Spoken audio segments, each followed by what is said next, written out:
consomme ta jeunesse, ta flamme et ton espoir joyeux. Édouard Berth was a French syndicalist anarchist and a co-founder of Cercle Proudhon with Georges Valois.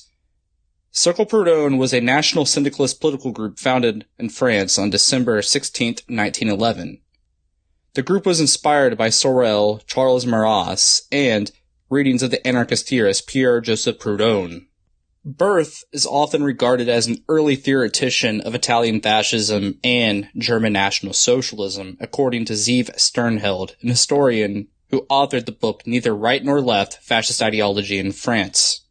Quotations taken from the book Neither Right Nor Left, Fascist Ideology in France. Beginning quote, "In place of the bourgeois ideology, and as an alternative to democratic socialism, the Cercle Proudhon propounded a new ethic suited to the alliance of nationalism and syndicalism. Those two synthesizing and convergent movements, one on the extreme right and the other on the extreme left, that have begun the siege and assault on democracy. Their solution was thus intended as a complete replacement of the liberal order. They wished to create a new world, virile, heroic, pessimistic, and puritanical, based on the sense of duty and sacrifice. A world where a morality of warriors and monks would prevail. They wanted a society dominated by powerful avant-garde, a proletarian elite, an aristocracy of producers joined in alliance against the decadent bourgeoisie, with an intellectual youth, vivid for action. When the time came, it would not be difficult for a synthesis of this kind to take on the name of fascism or National Socialism." This is taken from Plutocratic Satellites by Édouard Berth. As stated before, National Syndicalism is a revolt against the ignoble positivism whereby the bourgeoisie seems to have succeeded in sweeping along both the aristocracy and the people. Pessimism, utilitarianism, and materialism are eating away at all of us nobles, bourgeoisie, and proletarians.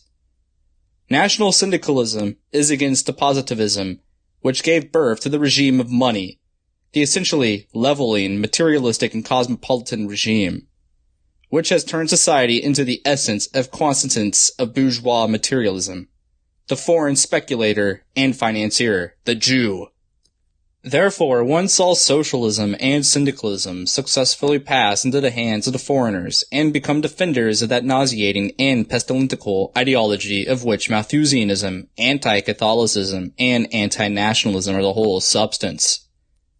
And it would seem, in fact, that the people now aspire only to the state of well-being of the man who has retired and is completely uninterested in anything except his pension, and live in terror of social or international unrests, and asks for only one thing, a peace, a stupid, vacuous peace made up of the most mediocre material satisfactions. National syndicalism is against bourgeois decadence and the completely bourgeois pacifism which degrades the people coming to birth with the corruption of the middle classes coming to end. Social entropy causes a hypertide state, the product of a beggarly and half-starved rural and urban democracy, universal stagnation, whereby the workers believe the worst ideas of the decadent bourgeois. War is not always the work of death that a vain people of effeminate weaklings imagines. Behind every powerful industrial and commercial development, there is an active force, an active war. The sentiment of national independence, like the religious sentiment, leads to the most incredible manifestations of sacrifice. By corporate syndicalism, we have the capacity to regenerate the degenerate bourgeoisie and restore its power of resistance so that it may fulfill its historical mission to the end. Here is the cause of social entropy and atomization. Society is brought to the point where it is only a market made up of free trading atoms, in contact with which everything dissolves. There are now only individuals, dust-like particles of individuals, shut up within the narrow horizons of their consciousness and their money boxes. Collateral with devastation of the merchant, bourgeois, middle classes, liberal and democratic world. But there is always also the proletariat restoring the scattered condition of things and minutes of the permanent unity of its will power. Inside the strongholds of the syndicates, only the worker can restore to a dissolving world a meaning of a goal, a direction, an idea. It is such a war that engenders a sublime, and without the sublime there cannot be a lofty morality.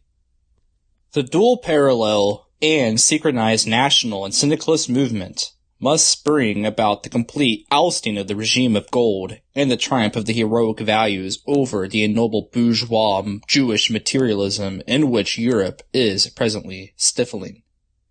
In other words, this revolt of force and blood against gold, whose first signs were detected by Perito, and the signal for which was given by Sorel in Reflections on Violence, and by Maurras in Coup de Force, must end with the total downfall of the plutocracy. In order to redeem civilization, it is necessary to persuade one group that the syndical idea does not necessarily mean national advocation, and that the other group that the nationalist idea does not necessarily imply a program of social pacification. For on the day when there will be a serious revival of warlike and revolutionary sentiments and a victorious usurpage of heroic national and proletarian values, on that day the reign of gold will be overthrown, and we shall cease to be reduced to the endogenous role of satellites of the plutocracy.